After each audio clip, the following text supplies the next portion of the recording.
അല്ലെ അങ്ങനെ വീണ്ടും ഇന്ത്യ ജയിച്ചു. ഇത് പ്രതീക്ഷിച്ചായിരുന്ന? എനിക്ക് കഴിഞ്ഞ കളി കണ്ടപ്പോൾ തോക്കുമെന്ന് വിചാരിച്ചു. പക്ഷെ ഈ കളി ഇന്ത്യ ടോട്ടൽ ഡോമിനേഷൻ. ഇഷാൻ കിഷന്റെ ഇന്നിങ്സ് ഇല്ലായിരുന്നെങ്കിൽ കുറച്ച് സ്ട്രഗിൾ ചെയ്തായിരുന്നു റൺ റേറ്റില് അല്ലേ? പക്ഷെ ഡിഫിക്കൽട്ട് പിച്ചായിരുന്നല്ലോ, അതിൻ്റെതായ ഒരു അവരും കണ്ടില്ലേ സ്ട്രഗിൾ ചെയ്തു. അതെ, ടോട്ടൽ ഡോമിനേഷൻ ആയിരുന്നു, അവർക്കൊന്നും ചെയ്യാൻ പറ്റിയില്ല. അത് ഞാൻ കുറച്ചൊരു റൈവലറി എന്നൊക്കെ പറയുമ്പോൾ ഒരു ത്രില്ലിംഗ് മാച്ചാണ് പ്രതീക്ഷിച്ചത്.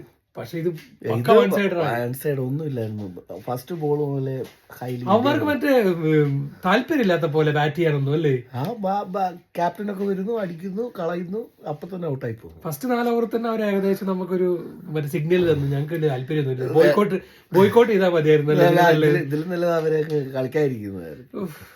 അങ്ങനെയാണെങ്കിൽ ഒത്തിരി നാണക്കേട് ഒഴിവായത്. ഇതിപ്പോ ചുമ്മാ വിളിച്ചു കളിക്കുകയും ചെയ്ത. ഏതായാലും ബാക്കി എല്ലാവർക്കും മറ്റവർക്കൊക്കെ സന്തോഷമായിക്കാണ്, അഡ്വർടൈസിങ് കമ്പനിക്കും കളിച്ചത് കൊണ്ട്. ICCക്ക് സന്തോഷമായിട്ടുണ്ടാവും, റവന്യൂ വരുമല്ലോ, പിന്നെ ശ്രീലങ്കൻ ക്രിക്കറ്റ് ബോർഡിന് സന്തോഷമായിട്ടുണ്ടാവും, എല്ലാവർക്കും ലാഭമാണ്. പക്ഷെ പാകിസ്ഥാൻ ഫാൻസിന് ഭയങ്കര അപ്സെറ്റിംഗ് ആയിരിക്കും ഇന്ന്. കാരണം എന്ത് ചെയ്യാന്, അതെന്തായാലും ക്വാളിഫൈ ഈസി വിന്നായിരിക്കും, ക്വാളിഫൈ ആവുള്ളൂ. പക്ഷെ ഇതൊരുമാതിരി ഹ്യൂമിലിയേഷൻ അല്ലേ? വീണ്ടും ഒരു കളിക്കാൻ വരും, അന്നേരം ഇന്ത്യ വീണ്ടും ജയിക്കും. ഇത് തന്നെ അവസ്ഥ.